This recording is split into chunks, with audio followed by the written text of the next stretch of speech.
بسم اللہ الرحمن الرحیم۔ بہت شکریہ انسٹیٹیوٹ آف پالیسی اسٹڈیز، اور اب میں دیکھ رہا ہوں کہ چونکہ یہ اپری کے تعاون سے ہو رہا ہے تو بہت شکریہ اپری کہ آپ نے مجھے دعوت دی اور موقع دیا کہ میں کچھ اپنے خیالات آپ کے ساتھ شیئر کر سکوں۔ مجھے بہت خوشی ہوتی ہے اگر میں ان پرسن آج شریک ہو پاتا اور تھرو آؤٹ آپ کی اس ڈسکشن میں شریک رہتا اور اس سے پورا استفادہ کرتا، لیکن بدقسمتی سے ایک دوسرا ایونٹ جو شیڈیول میں کنفلکٹ کا باعث بنا ہے، اس کی وجہ سے ایسا ممکن نہیں ہو سکا۔ لیکن بہرحال اس محدود وقت میں جو میرے خیالات ہیں میں کوشش کروں گا بڑی بے تکلفی کے ساتھ اور بڑے اوپنلی، جسے انگریزی میں کہتے ہیں کینڈڈلی، وہ میں آپ کے ساتھ شیئر کر لوں، کیونکہ انٹلیکچوئل ڈائلاگ اسی وقت ہی فائدہ مند ہو سکتا ہے کہ تھوڑا سا رسک بھی ہو تو بھی بلا تکلف بات کر لینی چاہیے۔ اگر آپ واقعی دیانتداری سے محسوس کرتے ہیں کہ قومی انٹرسٹ میں ہے تو وہ بات بلا تکلف شیئر کر لینی چاہیے۔ تو اسی اسپرٹ کے ساتھ میں آج مختصراً کچھ اپنے باتیں آپ کی خدمت میں رکھتا ہوں۔ اگرچہ میں نے پریزنٹیشن بنائی تھی لیکن 15 منٹ کا ٹائم ہے تو یہ پریزنٹیشن ہو سکتا ہے کہ بہت مختصر وقت کے لیے مفید نہ ہو، تو میں بغیر پریزنٹیشن کے اپنی گفتگو کر لیتا ہوں۔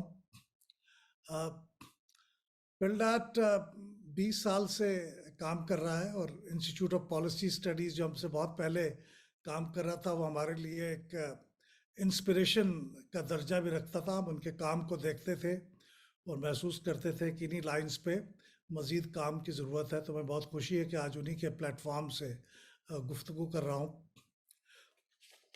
دیکھیں، اس میں جو پلڈاٹ نے بنیادی طور پہ جب 20 سال پہلے کام شروع کیا تھا تو وہ جمہوریت اور جمہوری اداروں کے استحکام کے لیے کام کا مقصد تھا، لیکن کچھ عرصے کے بعد ہم نے گورننس اور نوجوانوں کے امور اور سول ملٹری ریلیشنز ان کو بھی اپنے روسٹر آف ایکٹیویٹیز میں شامل کیا، کیونکہ ہم محسوس کرتے تھے کہ جمہوریت کا استحکام ان چیزوں کے اوپر غور و فکر کیے بغیر ممکن نہیں ہے۔ تو اس لیے اب ہمارا گورننس کے اوپر ہم نے کافی کام کیا ہے اور کوشش کی ہے کہ پاکستان میں جو گورننس کی کوالٹی ہے اسے کوئی ایسا فریم ورک بن جائے جس کی بنیاد پہ سے ناپا جا سکے اور یہ کہا جا سکے کہ یہ گورننس اچھی ہے، بہت اچھی ہے، اتنی اچھی نہیں ہے۔ کوئی اس کا ایک آبجیکٹو کرائٹیریا ہونا چاہیے۔ تو اس کی ایک سیریز آف ہماری اسسمنٹس ہیں، assessments of quality of governance, جو صوبائی سطح پہ بھی ہیں اور وفاقی سطح پہ بھی ہیں۔ اور یہ اس لیے ممکن ہو سکا کہ جمہوریت بری بھلی جیسی بھی تھی، 2002 میں جب یہ ریوائیو ہو گئی تھی تو اس کے بعد جو سبجیکٹ آف ڈسکشن ہے اس کا فوکس جمہوریت کے ساتھ ساتھ گورننس کے اوپر بھی چلا گیا تھا، کیونکہ لوگ اب پوچھتے تھے کہ جمہوریت تو آ گئی ہے لیکن یہ کر کیا رہی ہے، تو پھر گورننس کا ایشو بہت ریلیونٹ ہو گیا تھا۔ تھوڑی سی کچھ گفتگو پولیٹیکل سسٹم کے بارے میں۔ ہم بہت خوش قسمت ہیں کہ ہماری پولیٹیکل سسٹم کی اس وقت جو اساس ہے وہ ایک ایسا آئین ہے جس کے اوپر تقریباً یونانیمٹی ہے ویوز کی۔ جو بنا بھی جب تھا تو اس وقت بھی اس پہ تقریباً کنسنسس تھا، متفقہ طور پہ بنا تھا، اور ابھی بھی اس پہ یہ کنسنسس کافی حد تک قائم ہے۔ پھر اسی آئین کی اساس ایک پارلیمانی نظام ہے جو پاکستان کے لیے کسٹمائزڈ ہے۔ ہم نے وقت گزرنے کے ساتھ ساتھ اس کے اندر ایسی ایوولوشن ہوئی ہے کہ اب وہ پاکستان کے لیے بن گیا۔ اس میں کچھ features presidential form of government کے بھی ہیں، اس لیے جب کچھ لوگ یہ کہتے ہیں کہ یہاں پہ پریزیڈنشل فارم آف گورنمنٹ شاید زیادہ مفید ہے تو میں تھوڑا سا حیران ہوتا ہوں، کیونکہ کافی حد تک تو پریزیڈنشل فارم کے فیچرز ہم نے آلریڈی اس کے اندر شامل کر لیے ہیں۔ اس لیے اس کو زیادہ مناسب ہوگا کہ اسے prime ministerial form of government کہا جائے، کیونکہ پرائم منسٹر کے جو اختیارات ہیں اور اس کا جو انفلوئنس ہے ڈیسیژن میکنگ پہ، وہ عام پارلیمانی نظام سے کہیں زیادہ ہے۔ اور پھر یہاں پہ چونکہ پرائم منسٹر کو کہتے ہیں کہ پریزیڈنشیل فارم میں کیبنٹ بنانے کا اختیار ہوتا ہے پارلیمنٹ سے باہر، تو ہمارے ہاں کا جو نظام ہے اس میں ہم اس کو منسٹر تو نہیں کہتے، لیکن ہمارے پاس unlimited number of special assistants to prime minister کی گنجائش موجود ہے، اور اس گنجائش کو ہم بہت فراخ دلی سے استعمال بھی کرتے ہیں۔ تو ایک کیبنٹ وہ ہے جو دکھانے کی ہوتی ہے، اور ایک کیبنٹ وہ ہوتی ہے جو واقعی کام کر رہی ہوتی ہے، تو وہ پرائم منسٹر صاحب کو اس کے بارے میں پورا اختیار ہوتا ہے۔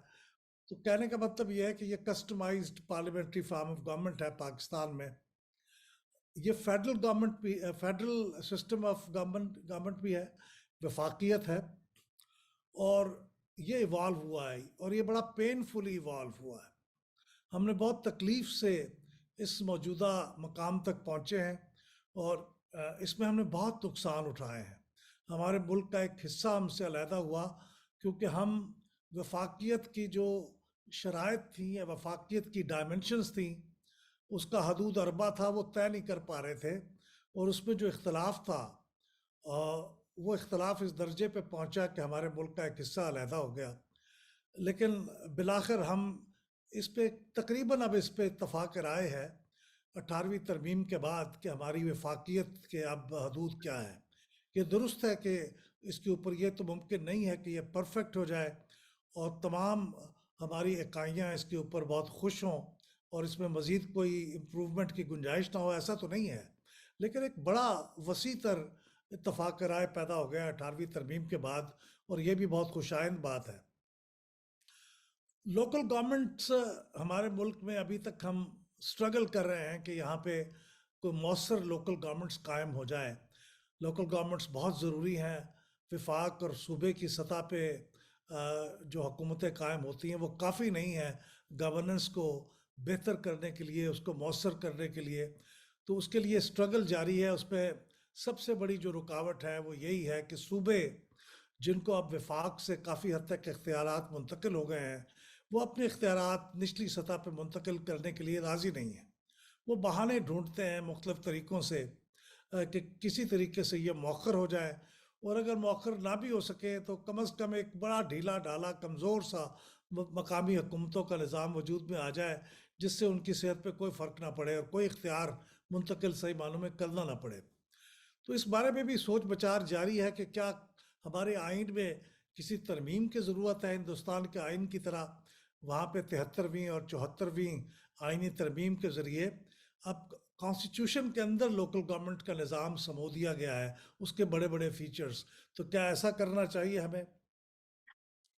پھر ہمارے یہاں پارلیمنٹ ہے 2 ایوانوں پہ مشتمل، جو بدقسمتی سے وہ کام نہیں کر رہی جو اس کو جو آئین میں اس کے لیے لکھ دیا گیا ہے۔ لیجسلیشن کا نظام بہت ہی ڈس فنکشنل ہے، عموماً تو آرڈیننسز سے کام چلتا ہے، اور جب کوئی آئین قانون ہم پارلیمنٹ سے پاس بھی کرتے ہیں تو اس کے بارے میں کوئی بہت سوچ بچار نہیں ہوتا، وہ بن کے آ جاتا ہے۔ بلکہ اکثر اراکین پارلیمنٹ سے جب پوچھا جاتا ہے کہ جو قانون ابھی آپ نے پاس کیا ہے تو یہ اس کے بارے میں کچھ بتا سکتے ہیں، تو اکثر کو یہ معلوم بھی نہیں ہوتا کہ یہ قانون تھا کیا۔ اور سب سے بڑا جو قانون ہر سال پاس ہوتا ہے فائنانس بل، بجٹ، اس کے بارے میں تو صورتحال اور بھی خراب ہے۔ تو پارلیمنٹ تقریباً نیئرلی ڈس فنکشنل ہے ان کاموں کے اعتبار سے جو اس کو قانون اور آئین کے مطابق کرنے چاہیے، لیکن وہ کام وہ کرتے ہیں، یہ ہمارے اراکین پارلیمنٹ کو فارغ نہیں بیٹھے ہوتے، وہ کام کرتے ہیں جو عوام ان سے توقع کرتے ہیں، چاہتے ہیں، ان کے ذاتی کام کریں، ان کی سفارشیں کریں، ان کے لیے نوکری ڈھونڈیں، ان کے لیے پروموشن کریں، ان کے لیے ٹرانسفرز کا انتظام کریں، ضلع کی کچہری میں چلے جائیں، وہاں کے جو تھانہ ہے وہاں پہ ان کے مسائل حل کریں۔ اس کام کے لیے بھاگ دوڑ کرتے رہتے ہیں دفتر سے دفتر، لیکن اسی لیے وہ ایوان میں بھی نہیں آ پاتے۔ 25% حاضری کی ریکوائرمنٹ ہے، اکثر اوقات پوری نہیں ہو پاتی، کورم ٹوٹ جاتا ہے۔ لیکن ایسا نہیں ہے کہ پارلیمنٹیرین کام نہیں کرتے، وہ کام کر رہے ہیں، لیکن عوام کی توقعات کچھ اور ہیں۔ 11 الیکشن ہو چکے ہیں ہمارے سیاسی نظام کے تحت، اور ایک بہت روبسٹ قسم کا عام جو سیاسی اس وقت نیریٹو چل رہا ہے اس کے برعکس میں کہوں گا کہ ایک انتہائی روبسٹ الیکشن کمیشن وجود میں آ چکا ہے. ہندوستان بڑے عرصے سے اسٹرگل کر رہا ہے کہ وہاں کا الیکشن کمیشن اپوزیشن اور حکومت کے باہمی مشورے سے وجود میں آئے, اور وہاں وہ آئینی ترمیم ہو نہیں پا رہی. ہم خوش قسمت ہیں کہ ہمارے ہاں یہ ترمیم ہو چکی ہے, اس کے اوپر عمل بھی ہو رہا ہے, اور اب جو چیف الیکشن کمشنر ہے اور الیکشن کمیشن کے ممبر ہیں وہ حکومت اور اپوزیشن دونوں کے باہمی اتفاق رائے سے مقرر ہوتے ہیں, اور یہ بہت ہی خوش آئند بات ہے. تو اس وقت جو الیکشن کمیشن ہے, خاص طور پہ میں اس کی جو اسرٹیونیس ہے اور جس طریقے سے وہ اپنے کام سر انجام دے رہا ہے, اس سے بہت مطمئن ہوں. یہ ایک چھوٹا سا اوور ویو تھا ہمارے سیاسی نظام کے بارے میں. جو سسٹم آف گورننس ہے, ہم نے ایک بہت اچھی well trained civil service inherit کی تھی آزادی کے وقت میں. یہ بھی ایک ہمارے لیے خوش قسمتی کی بات ہے. جن ملکوں میں ایسا نہیں ہو سکا, وہاں کتنی کیوٹک کنڈیشنز رہیں, وہاں کے حالات دیکھ کے اندازہ کیا جا سکتا ہے. ہمارے ہاں سول سروس میں داخلے کا نظام بھی بہت ایک طے شدہ نظام ہے. فیڈرل سروس کمیشن جو ہے, پبلک سروس کمیشن, وہ اس کا انتظام کرتا ہے. خامیاں کمزوریاں ہر چیز میں ہو سکتی ہیں, لیکن بحیثیت مجموعی یہ کافی اچھا اور مناسب انتظام ہے. آن دا جاب ٹریننگ کا اہتمام اسکول آف پبلک پالیسی کے ذریعے ہو جاتا ہے. اس میں بھی امپرومنٹ کی بہت سی گنجائش ہوگی. ریفارمز کی بہت سی کوششیں ہو رہی ہیں, جد و جہد جاری ہے. دو ریفارمز ہوتی ہیں تو پھر واپس بھی ہو جاتی ہیں. یہ ریفارم کا پروسیس ہے جو تھوڑا سا آگے بڑھنا چاہیے, لیکن وہ باوجود کوشش کے اور بہت اچھی رپورٹیں لکھ دینے کے باوجود اور بہت اچھے لوگوں کی طرف سے لکھے جانے کے باوجود وہ آگے نہیں بڑھ پاتا. شاید پولیٹیکل ول کی کمزوری یا کمی ہے. ہمارے ملک میں سول سروس کی آپریشنل اٹانومی بہت محدود ہے اور محدود تر ہوتی جا رہی ہے.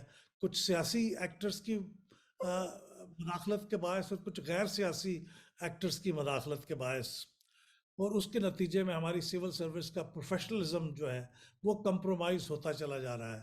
تو ایک گورننس کے باب میں یہ میری چند اجمالی سی کامنٹس تھے. بحیثیت مجموعی اگر ہم کوالٹی آف گورننس کا جائزہ لیں تو ہمارے ہاں جو دنیا کے ملکوں سے آپ کمپیئر کریں گے تو بہت ویک کوالٹی آف گورننس ہے. رول آف لاء میں ایک ورلڈ جسٹس پروجیکٹ دنیا کے مختلف ملکوں کا مطالعہ کرتا ہے کہ رول آف لاء کی کیا پوزیشن ہے. ہم 139 ممالک میں سے 130ویں نمبر پہ ہیں, 130th آؤٹ آف 139, اور ساؤتھ ایشیا کے 6 ممالک میں سے 5ویں نمبر پہ ہیں. صرف افغانستان ہم سے فروتر ہے. گورننس کی ایفیکٹونیس کے معاملے میں سمجھتا ہوں کہ ورلڈ بینک انسٹیٹیوٹ کا جو ورلڈ وائڈ گورننس انڈیکیٹرز ہیں وہ ایک اچھا تقابلی جائزہ پیش کرتے ہیں. تو ہم ساؤتھ ایشیا کا جو ایوریج ہے وہ اگر اس کا انڈیکس 43 ہے تو ہم 37 پہ ہے, یعنی ساؤتھ ایشیا میں بھی ہم نچلے لیول پہ آتے ہیں. کنٹرول آف کرپشن میں ہم اگر ساؤتھ ایشیا کا ایوریج 39 ہے تو ہم 24 پہ آتے ہیں. کرپشن پرسپشن انڈیکس جو ٹرانسپیرنسی انٹرنیشنل کا ہے, ہم 180 ممالک میں 140ویں نمبر پہ ہیں, اور پچھلے 4 سال میں تو یہ ہم درجہ بدرجہ تنزلی کا شکار ہوئے ہیں. ریگولیٹری کوالٹی کا بھی یہی عالم ہے, اور ایز آف ڈوئنگ بزنس بھی ہمارے ہاں 190 ملکوں میں کوئی 108ویں نمبر پہ ہے. تو یہ گورننس کے انڈیکیٹرز جو دنیا سے تقابل کرتے ہیں وہ ہمیں بتاتے ہیں کہ ہماری گورننس کا نظام اچھا نہیں ہے, سیٹسفیکٹری نہیں ہے. یونائٹڈ نیشنز ڈیولپمنٹ پروگرام کے جو ہیومن ڈیولپمنٹ انڈیکس ہے وہ بھی کوئی اچھی کہانی نہیں سناتے. ہمارا جو انڈیکس ہے 0.544 وہ سب سہارن افریقہ سے بھی کم ہے. سب سہارن افریقہ کا 0.547 ہے اور ہم 0.544 ہیں. لیسٹ ڈیولپڈ کنٹریز میں یہ 0.540 ہے اور ہم اس کے قریب تر ہیں, اور ساؤتھ ایشیا کا ایوریج 0.632 ہے, ہم اس سے کہیں نیچے ہیں. ایجوکیشن میں ہمارا جو مین ایئرز آف سکولنگ ہے وہ صرف 4.5 سال ہے, یعنی ہمارا مین ایک عام آدمی جو خواندہ ہے وہ 4.5 سال کی تعلیم کا ہے. اور صحت کا معاملہ یہ ہے کہ 10,000 کی آبادی پہ صرف 6 ہاسپٹل بیڈز اویلیبل ہیں، اور یوتھ ڈیولپمنٹ انڈیکس، جو کہ یوتھ بہت ایک امپورٹنٹ فیکٹر ہے پاکستان میں، بہت بڑی آبادی نوجوانوں پہ ہے، ان پہ ہماری توجہ بہت کم ہے، تو اس کا انڈیکس میں 181 کنٹریز میں ہم 162 کے نمبر پہ ہیں۔ تو یہ صورتحال ہے جس کا اس وقت ہمیں کوالٹی آف گورننس میں سامنا ہے۔ ایک منٹ اور۔ اچھا جی، اب میں آخر میں جو 1 منٹ رہ گیا ہے اس میں وہ بات کرنا چاہتا ہوں جو مجھے اصل میں کرنی چاہیے تھی، اور جس کے لیے میں یہ بیک گراؤنڈ کر رہا تھا۔ اب یہ جو صورتحال ہے یہ کس وجہ سے پیدا ہوئی ہے، اور یہ وجہ اس لیے نہیں ہوئی ہے کہ ہماری فیڈرلزم میں کوئی کمزوری ہے، ہماری 18th امینڈمنٹ میں کوئی کمزوری ہے، یا ہمارا گورننس ماڈل خراب ہے۔ اور میں بہت حیران ہوتا ہوں کہ جب ہمارے انٹلیکچوئلز بیٹھ کے ان تمام موضوعات پہ گفتگو کرتے ہیں تو جو اصل مسئلہ ہے اس کو بھول جاتے ہیں۔ اب اس کے لیے مجھے 1 آدھ منٹ شاید مزید درکار ہوگا، تو آپ عنایت کیجیے گا، کیونکہ یہ بنیادی بات ہے۔ میں عرض یہ کرنا چاہتا ہوں کہ ہمارا بنیادی مسئلہ یہ ہے کہ ہمارے سسٹم کے اندر ایک دو عملی ہے، ڈویلٹی ہے۔ ایک ہمارے ہاں ڈی فیکٹو ڈیسیژن میکر ہے، اور ایک ہمارے ہاں ڈی جورے ڈیسیژن میکر ہے۔ سامنے ڈی جورے ڈیسیژن میکر ہے، اور اس کے پس منظر میں ایک ڈی فیکٹو ڈیسیژن میکر ہے، اور یہ سلسلہ تقریباً پچھلے 60-70 سال سے جاری و ساری ہے، اور اس میں بہتری کی بجائے خرابی کی صورت پیدا ہو رہی ہے۔ آپ کے اس نظام دو عملی کا، اس سے تو کریانے کی دکان نہیں چلا سکتے، اور ہم چاہ رہے ہیں کہ ہم 220 ملین کا ملک جو کہ ایک نیوکلیئر کنٹری ہے، اس کا نظام اس دو عملی سے چلاتے چلے جائیں، اور یہ کامیابی سے چلتا چلا جائے، اور ہم صرف محفلیں سجائیں فیڈرلزم کے بارے میں، اور محفلیں سجائیں تعلیم کیسے بہتر ہو سکتی ہے، صحت کیسے بہتر ہو سکتی ہے، اور اصل مسئلے کی جڑ کے بارے میں نہ سوچیں۔ میرا خیال یہ ہے کہ ہمارے ہاں ملٹری اسٹیبلشمنٹ نے سیاسی اور غیر سیاسی اور گورننس اور پالیسی کے معاملات میں فیصلہ سازی کے اختیارات کو کافی حد تک اپنے ہاتھ میں لیا ہوا ہے۔ وہ بڑی نیک نیتی سے لیا ہوگا، میں اس بارے میں کوئی شک نہیں ہے کہ ان کی نیت ٹھیک ہوگی، لیکن چونکہ ہمارے ہاں ملٹری اسٹیبلشمنٹ اس کے لیے ٹرینڈ نہیں ہے، یہ کام ان کے کرنے کا نہیں ہے، سیاسی عمل، تو اس میں جب وہ دخل اندازی کرتے ہیں تو خرابی پیدا ہوتی ہے۔ اور سیکیورٹی کے نام پہ ہو یہ رہا ہے کہ چونکہ انہوں نے اختیارات سنبھالے ہوئے ہیں، تو دوسرے تمام ادارے یا تو کمزور ہو گئے ہیں یا وہ ختم ہو گئے ہیں، ڈس فنکشنل ہو گئے ہیں۔ اب ہم ان پہ الزام بھی دھرتے ہیں کہ پارلیمنٹ کام نہیں کر رہی، الیکشن کمیشن کام نہیں کر رہا، ہماری سول سروس کام نہیں کر رہی۔ وہ اس لیے کام نہیں کر رہی کہ ہم نے آہستہ آہستہ یہ اختیارات ان کے ہاتھوں سے نکال لیے ہیں۔ تو یہ اس کے بارے میں آئے دن، اب تو یہ موضوع پہلے ڈرائنگ رومز میں ہوتا تھا، اس طرح کی کانفرنسوں میں ڈسکس ہوتا تھا، اور اب یہ معاملہ جلسوں اور جلوسوں میں ڈسکس ہو رہا ہے۔ ہمارے وزرائے اعظم جو سابق ہیں وہ کھل کے اس بارے میں بتا رہے ہیں کہ ہو کیا رہا ہے۔ ان کی باتوں میں مبالغہ ہو بھی سکتا ہے، لیکن اس بارے میں غور کرنے کی بڑی شدید ضرورت ہے۔ چونکہ یہ ڈائلاگ آپ نے شروع کیا، گرینڈ ڈائلاگ، تو میری آخر میں تجویز یہ ہے کہ اس موضوع پہ خاص طور پہ ایکسکلوسیولی فوکس کیا جائے، کیونکہ یہ اہم ترین موضوع ہے پاکستان کے پولیٹیکل نظام اور گورننس میں۔ اور اس کے لیے آخر میں میری تجویز یہ ہے کہ ہم نے ایک بہت اچھا ادارہ تخلیق کیا ہے، نیشنل سیکیورٹی کمیٹی کا۔ اس میں ہمارے ملک کے سیکیورٹی اسٹیبلشمنٹ کے بھی ٹاپ لیول کی لیڈرشپ موجود ہے، اور ہماری سیاسی لیڈرشپ بھی موجود ہے، اور جو موجود نہیں ہے اسے کوآپٹ بھی کیا جا سکتا ہے۔ تو ان کو بٹھا کے اس کے اوپر سیریس ڈسکشن کی جائے۔ یہ جلسوں جلوسوں کا موضوع نہیں ہے، یہ آرام سے بیٹھ کے seriously in a series of dialogues اس کے بارے میں گفتگو کرنے کی ضرورت ہے۔